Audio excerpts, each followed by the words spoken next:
Essa semana a gente comemorou o Dia do Orgulho LGBTQIA+, que por mais adesão que vem ganhando nos últimos anos, ainda é um tabu para muita gente. Isso pode ser explicado por vários motivos, como o preconceito ainda enraizado, o conservadorismo e até mesmo a falta de comunicação, tanto nas famílias como nas escolas. Só que tem um fator que ainda é mais importante, a falta de representatividade. Quando a gente traz esse tema para discussão, muita gente diz que atualmente várias produções audiovisuais têm tratado de representar cada vez mais a comunidade. Tá bom, mas o grande ponto é, como nós somos representados? Apenas trazer personagens gays não é o suficiente. Pensando nisso, eu fiz uma pequena pesquisa com as representações LGBTQIA+, no cinema em ordem cronológica. Vocês estão curiosos para saber? Então é só vir comigo, porque eu sou a Larissa Pansani e esse é o Lollipop.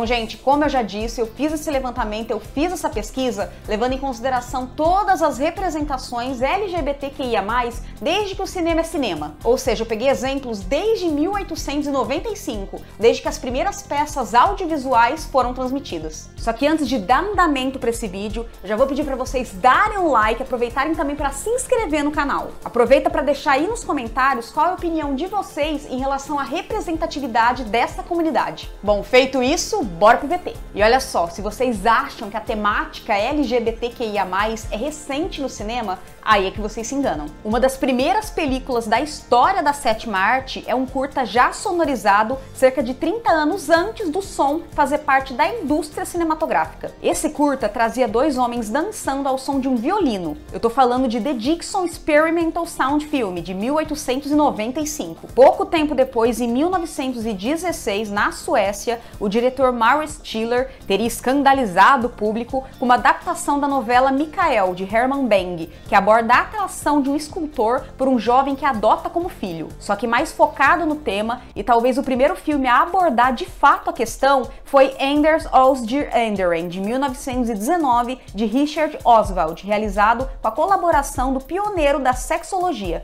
o judeu homossexual e comunista Magnus Hirschfeld. Em 1933, a gente teve o primeiro filme norte-americano de fato. Tô falando de Lauren Sodom. É um curta-metragem experimental de James Sibley e Melvin Webber, do qual hoje só existem fragmentos. Ele é baseado no conto bíblico da cidade de Sodoma e Gomorra. O filme utiliza técnicas experimentais, imagens de vanguarda e fortes alusões à sexualidade. Agora, em 1950, a gente pode ter aí o primeiro registro de um filme com essa temática na França. Eu tô falando de Um Cântico de Amor. Esse filme é um ensaio poético sobre a homossexualidade. A história do relacionamento entre dois presos e do guarda que os observa foi censurado durante anos, até o final da década de 70. Só que realmente, gente, foi só na década de 60 e 70 que esses filmes começaram a surgir e ganhar cada vez mais força. Apesar de por muito tempo eles terem sido ligados a um circuito alternativo, eles demonstraram que existia realmente um público que correspondia a esse outro olhar sobre a questão. É aí que em 1961,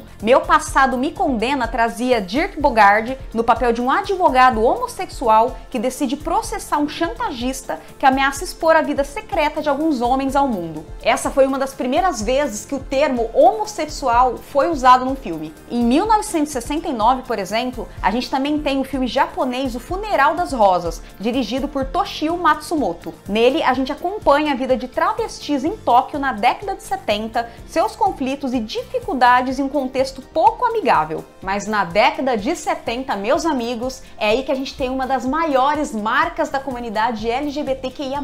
Eu tô falando de The Rocky Horror Picture Show.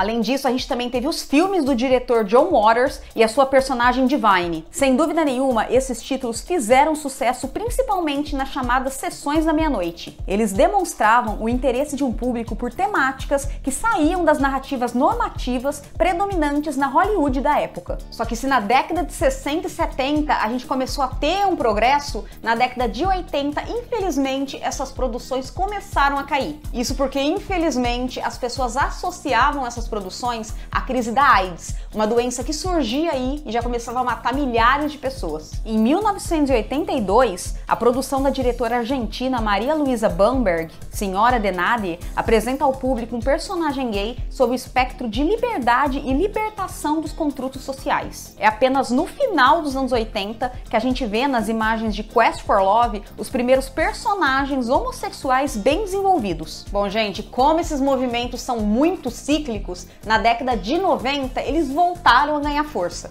Em 1991, a gente teve vários filmes sobre o tema, como Paris is Burning, de Jenny Livingston, Garotos de Programa e Tudo Sobre Minha Mãe, do Almodóvar. Mas se a primeira metade da década de 90 ainda não tinha observado mudanças sensíveis no tratamento dos personagens, ela ao menos permitiu intensificar o volume desses personagens, principalmente o feminino. Também em 1991, a gente pode dar destaque para Thelma e Louise, do Ridley Scott, e Tomates Verdes Fritos, do John Avnet. No final da década, a gente teve mais alguns filmes que retrataram a comunidade, como Minha Vida em Cor-de-Rosa, de 1997, e O Felizes Juntos, de 1998. Só que foi em 1999 que a gente teve o excelente Meninos Não Choram, com a maravilhosa Hilary Swank. Esse filme retrata a história do homem trans Brandon, que enfrenta de forma intensa a luta pela identidade de gênero numa cidade no interior de Nebraska. Agora, as grandes conquistas, sem dúvida nenhuma, vieram nos anos 2000. Foi nessa década que a gente teve um verdadeiro boom com temáticas LGBTQIA+. Pela primeira vez em mais de 100 anos de cinema, o personagem homossexual foi representado em todas as suas complexidades. A gente tem, por exemplo, a história de um garoto que descobre a sua própria sexualidade no divertido alemão Tempestade de Verão, de 2004. A gente também tem o emocionante filme tailandês The Love of Siam, de 2007. E por outro lado, a gente também tem aqueles que procuram o lado sociopolítico do tema e encontram diversos ângulos, como O Grande Milk, de 2008, o religioso documentário For the Bible Tells Me So, de 2007, o comportamental Kinsey, de 2004, que expôs uma grande audiência às descobertas do Dr. Alfred Kinsey sobre a complexidade da sexualidade humana. Em 2006, O Segredo de Brokeback Mountain foi indicado ao Oscar de melhor filme. Esse foi o filme mais sério a respeito da temática a conquistar um grande público, só que infelizmente perdeu o Oscar após de ter levado as duas estatuetas que definem uma grande produção, ou seja, a de melhor roteiro adaptado e melhor direção. Agora vamos falar um pouquinho do cinema LGBTQIA+,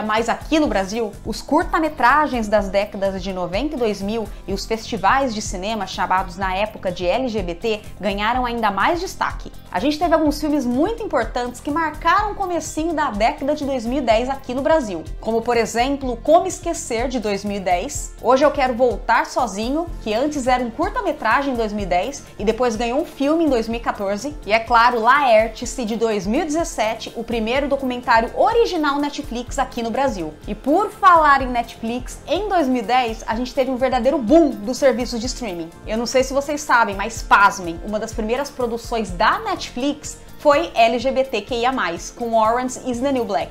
A série de 2010 fez tanto sucesso que teve 7 temporadas. Outros filmes internacionais que ganharam destaque e que vale a pena serem citados são Tomboy, de 2011, que conta a história da Lori, de apenas 10 anos, que se apresenta como menino, o Mikael. Azul é a Cor Mais Quente, de 2013. Esse filme, na época, gerou muita repercussão por conta da cena de sexo entre as duas personagens, que durou mais de 10 minutos. Muita gente classificou essa cena como uma jogada de marketing. Além disso, as duas atrizes que interpretaram a Adele e a Emma já falaram que sofreram abusos do diretor. Agora, em 2015, a gente teve A Garota Dinamarquesa. Esse filme conta a história de Einar, que começa a mudar sua aparência, se transformando em uma mulher e passa a se chamar Lily Elbe. Com o apoio da esposa, ele passa por uma das primeiras cirurgias de mudança de sexo da história. E foi em 2016 que a gente finalmente teve o primeiro reconhecimento. Moonlight recebeu o Oscar de melhor filme. Ele também recebeu o Oscar de melhor roteiro adaptado e melhor ator coadjuvante. O filme também se tornou o primeiro com um elenco totalmente formado por pretos. No ano seguinte, em 2017, a gente teve outro filme com essa temática indicado ao Oscar de melhor filme. Eu tô falando de Call Me By Your Name. Esse filme se concentra no romance entre Hélio, um adolescente de 17 anos que vive na Itália,